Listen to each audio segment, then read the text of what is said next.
Janab call చేస్తేనే చెప్పగలం.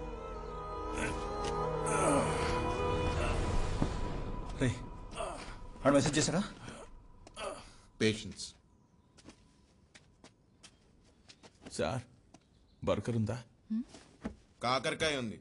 ఏం నడుస్తుందా ఇక్కడ? ఫుడ్ ఫెస్టివల్ ఏమన్నా నడుస్తుందా? వెళ్ళి కూర్చోపా. It's okay sir. లేవంగానే వచ్చి బర్గర్ బర్గర్ అంట.